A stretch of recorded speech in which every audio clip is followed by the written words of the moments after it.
If you're a boxing fan and never want to miss a fight, Boxing Showtimes is the app you need.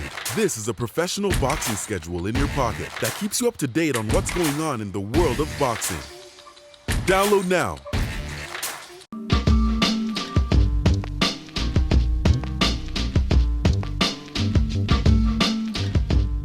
What's up, everybody? Paulie TV, and here with Paulie Malignaggi, your host. Here with Peter Cards, my co-host. And we've got 2016 Olympic silver medalists. We've got, bro, I already lost count of how many world titles you won, Shakur. All right, what a featherweight and 2 at 130. 3-time world champion, undefeated Shakur Stevenson. What's going on, champ? What's good? How you doing? Let's get right to it, bro. Let's get right to it. What's going on with the Alvarez fight? We heard that they were gonna sign to fight you. That was sort of a fight that I think a lot of people would have looked forward to. What ended up happening? Did you just find out that he just signed another fight, or did they literally just turn you down and duck you? Nah, I've been hearing about it for a few days. I've been knew about it, but I heard today that he priced himself out, that he wanted more money, and his last fight he was supposed to fight Valdez, and he priced himself out then. And I guess he's doing the same thing now. So I think that's another way of ducking. And then Valdez texted him and said, "No, don't do it, bro. Yeah, don't do it." That's probably what happened. They probably did speak to each other after that. He's got one of the other 130-pound belts, right? Nah, he got the 126. I guess he want to jump up and weight and come challenge me. Okay. Because recently, that was another thing I wanted to talk to you about. Bob Arum had said, like, Undisputed is not that important if you get it. I disagree, bro. You know, I feel like you're a young champion. You've still got plenty of time if you want to move up in weight. But I feel like you've also, because you're so young and you've become so dominant little by little, that I feel like you also have enough time to, you know, chase that undisputed title at 130 pounds and possibly look to become the first guy ever to become on the undisputed champion in 2 weight classes. Does that cross your mind, or are you more of the opinion that you know, sort of listening to Bob, or at least agreeing with Bob and saying that you're looking to go up to 135 pounds? What's your take on that, or what do you want to do? I'm not sure right now. It's depending on how my body feel at the weight. I feel like Bob, he just say things like, at the end of the day, you gotta ignore Bob sometimes. He just say he's on that clickbait. Like, he got a mouth where he really just don't care what he say. He don't got no. But he smoke a lot of weed, Shakur. You know. Yeah. Trust me, I know. He's old as hell too. Shakur's got trust me, I know. Bob Arum don't give a shit anymore. He's old. Yeah. So you gotta ignore Bob. But at the end of the day, it's all about what I want to do. I would love to be undisputed. But, you know, it all got to make sense. I feel like Roger Gutierrez just signed up for a fight. Joe Cordina just got out of fight. So I'm ready to jump back in the ring ASAP. I'm not trying to wait on nobody. I'm not trying to sit back and hold off. So it all got to make sense at the end of the day. I'm willing to fight any and everybody. How are you? How comfortable are you at 130 pounds of making the weight? I'm comfortable right now, but it's not super easy making the weight. Yeah. I feel like I can go up to 135 and take over. Just as easy. Do you feel like the bigger fights are at 135? Because I feel like right now you're getting to a point where anytime you fight, you become must-see TV. As far as you're not a toe-to-toe brawler. You're obviously a master of the sweet science, but you've made a reputation for yourself that's becoming, by and large, a guy that whenever you fight, everybody in boxing has to tune in. So, like, do you feel like in order to cross over more, you got to move up in weight, or do you think that the undisputed title brings you that kind of notoriety? I think at this day and age, I feel like undisputed is good, but I think I do got to move up and weight for the bigger fights, like Tank, Devin, and Ryan, and Lomachenko. I feel like fighting them fights is going to get my name to like a superstar, and just going in there being myself and you know, showing the world who I am is going to make me a superstar. So I definitely feel like moving up is definitely going to be in the very near future. But at the end of the day, I'm moving at my pace. I'm not going to let nobody rush me into moving to 135 just because of, you know, Bob Arum said something. I'm moving at my pace. If it makes sense, I'm down for it. If it don't make sense, we're not going to do it. And you know what the difficult thing is? When you go in there and you dominate guys at the top level, it's like, where do you go from there? You can't just take on anybody. Now he's got to go. I want a pay-per-view now. You know what I'm saying? Like I want to fight this champion. If not, I'll move up to 135. But I want him. He's not gonna go with some top 10 guy. You know? What I'm saying? Well, that's the thing I was gonna ask you, Shakur, because we're seeing Gervonta Davis start to get his own pay-per-views. Has that been discussed within your promotional team, starting to promote you in a way, or at least look for the opposition necessary to make you into a pay-per-view star? Because here we think, I've mentioned in the past that I think you're probably the U.S.'s brightest hope to be the star of the next generation. But have pay-per-views started to be discussed with you as far as how far are you from headlining your own pay-per-view? I don't think I'm that far. I feel like it's coming real soon. It's just gonna take the right fight and the right fighter for it to happen. I feel like after I get the right fighter in the ring and I do good numbers on pay-per-view and show the world that I am a superstar, I feel like after that, then we're going to become a pay-per-view superstar. I feel like every other fight after that has to be pay-per-view. I think once you do the pay-per-view, there's no going back. So I got to just get there. Like I said, I'm going at my pace. I'm not trying to compare myself to nobody else. Whatever Tank is doing or anybody else, kudos to them. I feel like I got a lot of respect for a lot of other fighters, but I'm going at my pace and I'm ready. I'm ready right now, but it's all about business and at the end of the day. So I'm just waiting my turn. You versus Tank, pay-per-view, Prudential Center, maybe even Giant Stadium. Nah, I don't think that fight will be in the Prudential Center. I feel like that's a neutral fight. Yeah, they're not. I know that they're not going to come there. But you know what? It's kind of. You're both East Coast, right? I mean, we're all. Yeah, he fights at Barclays all the time. New York, yeah. New York. I mean, New York still ain't neutral though, Shakur. I mean, that's like a half hour from Newark. Yeah. Yeah, I mean, it's more neutral though. It's more neutral. I mean, he's already proved he's a superstar in New York, and yeah, that's true. Jersey will come over and make a big fight. I think that'll be a fight for like New York. Okay, so that's the thing. You mentioned a bunch of guys before, right? You mentioned some of the big names at lightweight, but realistically, we know political agendas in the sport a lot of times make things a little bit more complicated. As far as making the Tank Davis fight or the Devin Haney fight, there's Ryan Garcia that you mentioned as well. They're all those guys are with. Besides being with different promotional entities, they're with different TV networks. Has that discussion even been touched upon as far as even because people love to make the imaginary matchups with you and all these other guys as they do with when they mention their names as well with you and all those other guys. But for all those of us inside the boxing business, we know that there's some hurdles to overcome. I mean, has that been discussed at all, or are those just basically right now discussions from the like fans. Fantasy boxing discussions, or have there been any preliminary discussions of what would happen? Nah, I agree with the political part. I just feel like I got a different opinion on that. I feel like if a fighter really wants to fight another fighter, and it's big enough, I feel like we all can go sit down with our promoters or whoever is going to throw the show. Throw the whole show. So I feel like if fighters really want to fight, I feel like we all can make it happen. I feel like two of the fighters you just named, and Devin and Lomachenko, they on the same network as me, too. So Devin now is right, yeah. So Devin there, that's true. Devin now is at ESPN, and Lomachenko. What's going on with Lomachenko? Have you heard anything? Is he gonna come back, or is he? Because I ain't heard nothing, but I want to speak on something because I heard you say that. Yeah, let's go. Give it to me, Shakur. These fighters say that they want to fight Lomachenko, but it's not realistic. I want to speak on the fact that when they asked Lomachenko about me, he said out his mouth that he don't see himself fighting me. He's more focused on Cambosis. That's what he said, and every time they ask me about Lomachenko, I tell them I'm down to fight. I don't think it's never been presented to me yet, but I promise you, if the fight came to it, if my managers came to me and said they want to fight, Lomachenko is the next fight. I think that I'm for sure. I'll tell you how I see. I'll tell you how I see from a business perspective. I'll tell you how I see this. So, for me, in knowing a little bit about Lomachenko, I've worked some of his fights.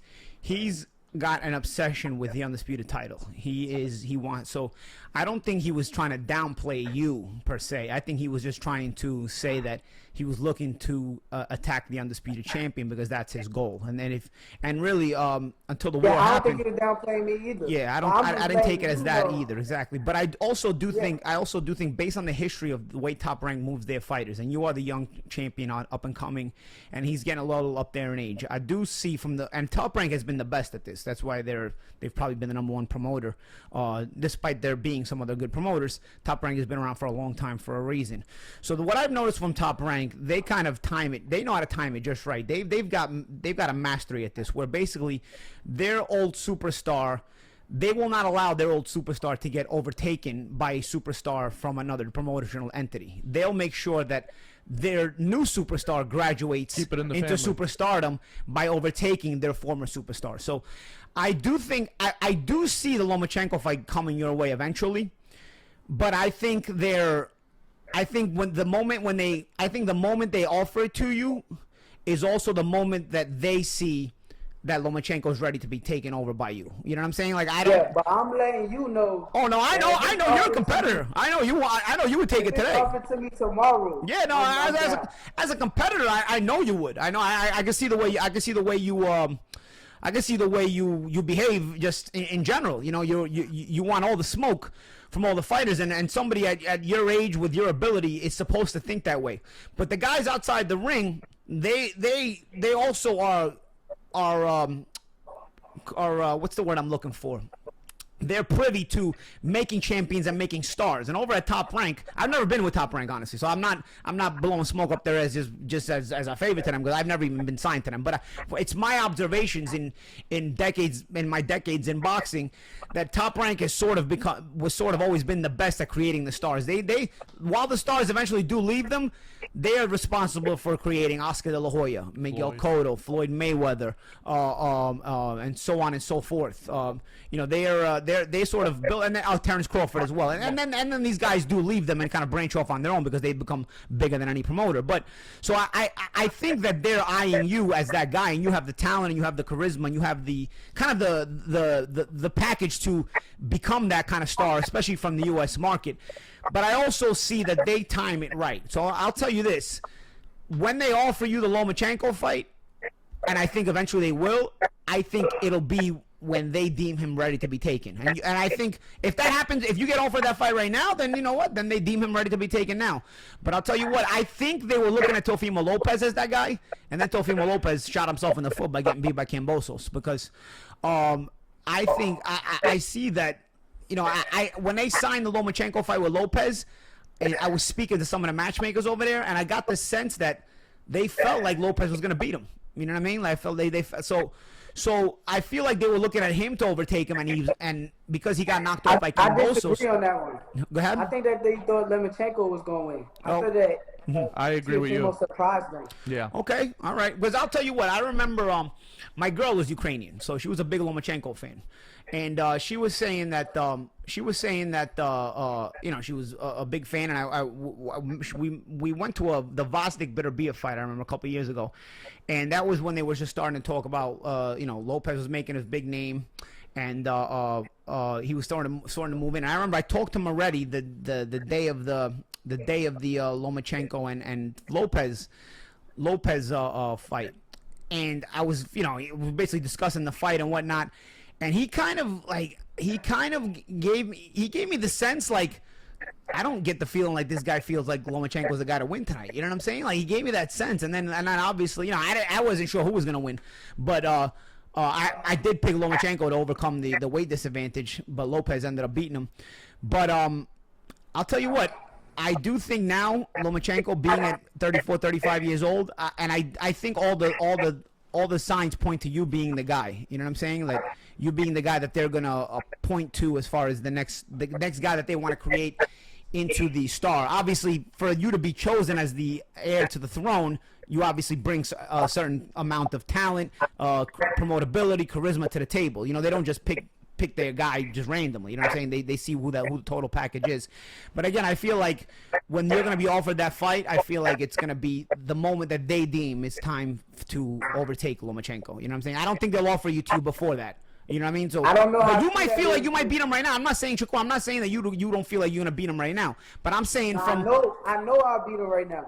But I love it. I love the confidence. I'm saying I don't know how true that is just because I seen with Terrence Crawford and Manny Pacquiao. I see that they never gave Bud the fight with Pacquiao. So I don't know how true that is. That's true. That's a good point. You know what? That's a good rebuttal. Yeah, that's a good rebuttal. I don't know how true it is, but I'm telling you that if they offer it to me, I'm taking it, and I will beat him. If you're a boxing fan and never want to miss a fight, Boxing Showtimes is the app you need. This is a professional boxing schedule in your pocket that keeps you up to date on what's going on in the world of boxing. Enjoy watching fights in a bar, sipping a cold one? We got you. An interactive map with your local boxing bars is available to you at any time. And that's not everything. Set reminders, buy tickets, watch official highlights, get boxing news, and so much more. Download now. Thank us later. All right. Well, I tell you what. I feel like they're gonna offer it to you at the right moment for you, and you might deem that right now, but it might be now, it might be in a year. Who knows? I mean, we'll even see if this guy even comes back, man. Because who the hell knows what's going on over there? You know what I mean? I don't know. I mean, Usyk is training for Joshua. I don't understand what's going on with Lomachenko. I really don't understand what the political aspect of him not even being in camp or nothing. Are you hearing anything? Are you hearing him back in the gym or anything? Nah, I don't know nothing. I'm not on page. Yeah, because I mean, Usyk is. They said that Usyk had gone over there, and now he was training for the AJ fight. So I was expecting like, okay, so they're letting him out. Expect to hear something. Yeah, instead you're not hearing nothing, man. I mean, this guy gave up the shot to fight Kambosos. You know what I mean? Which is, to me, a winnable fight for him.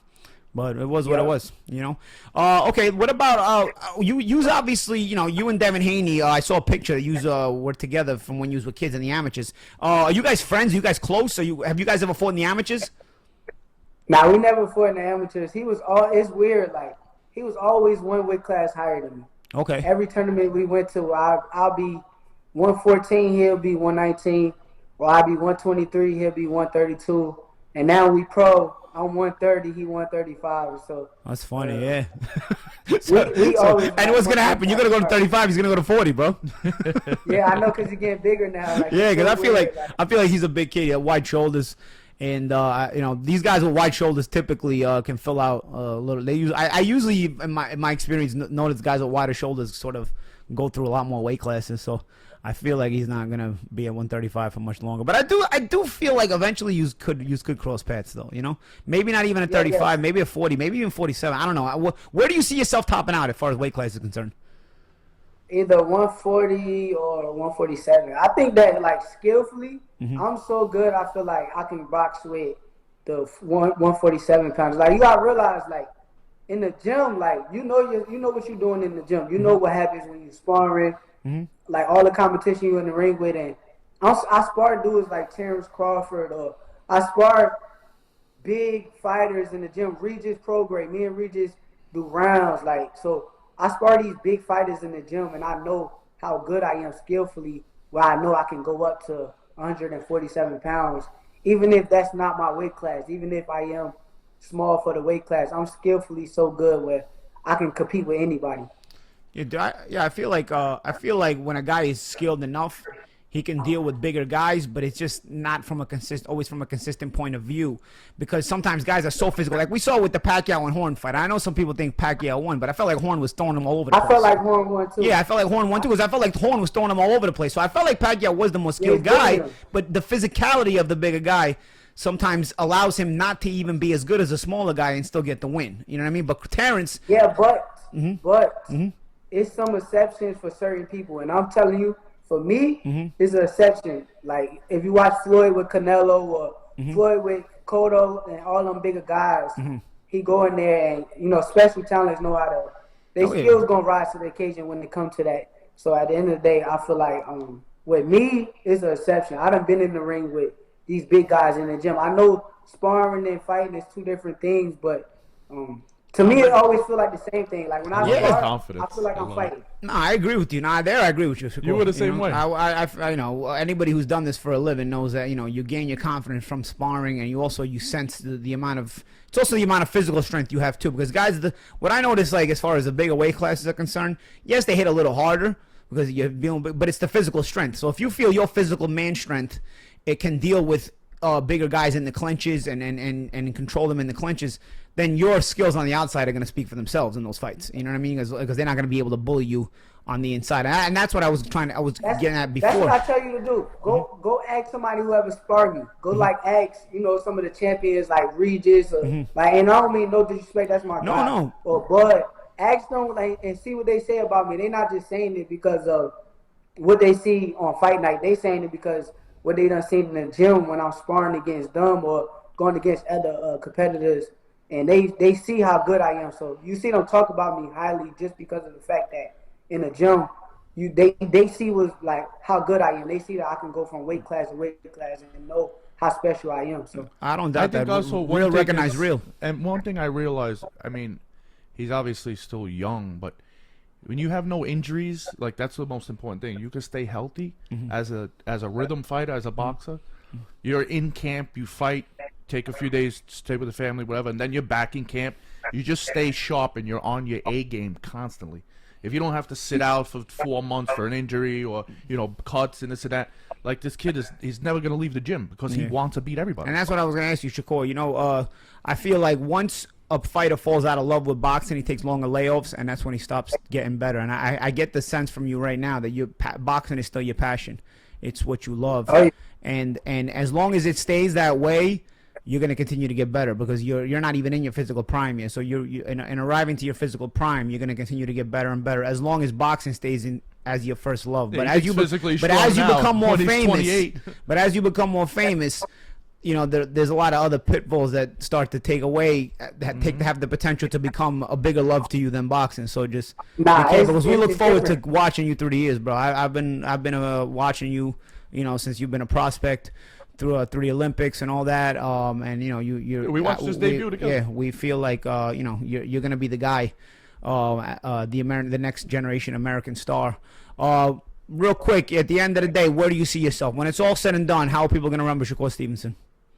As a pay-per-view superstar, as a legend, and one of the best fighters to ever do it. I feel like I'm going to be either top 3, top 2, top 1 fighter to ever box by the end of my career.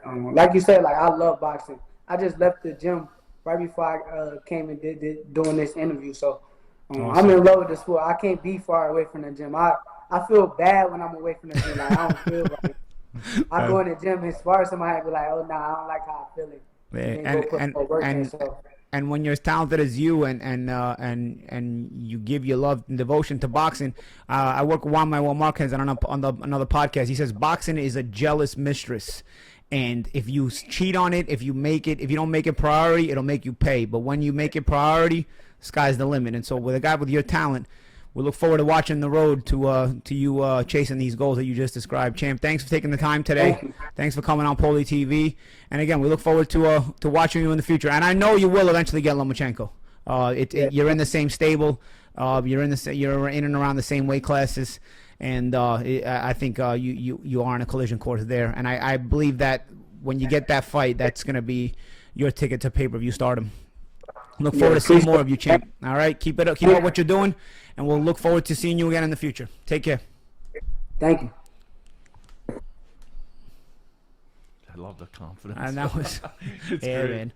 I remember when you like that. Yeah, I mean, listen, every young fighter, right? Every young fighter, especially as they accomplish more and more through the amateurs, into the pro arena and start to make a name for themselves and seize the fruit of their labor, which is, all the things that they've accomplished are starting to be discussed by people and talked about, and people start to recognize them.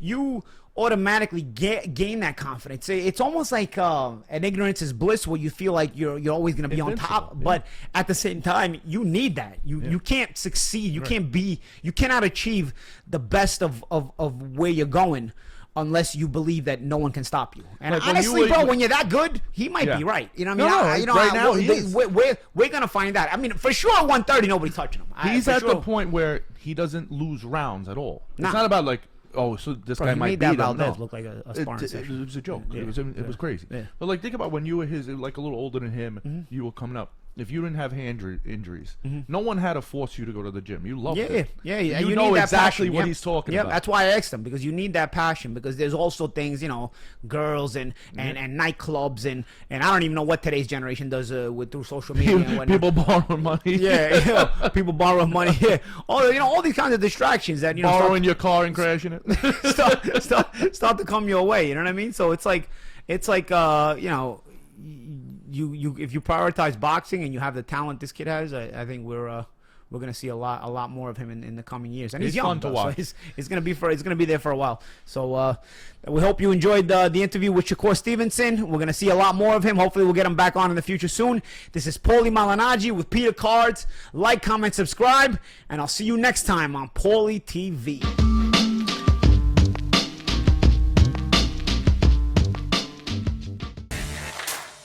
If you're a boxing fan and never want to miss a fight, Boxing Showtimes is the app you need. This is a professional boxing schedule in your pocket that keeps you up to date on what's going on in the world of boxing. Download now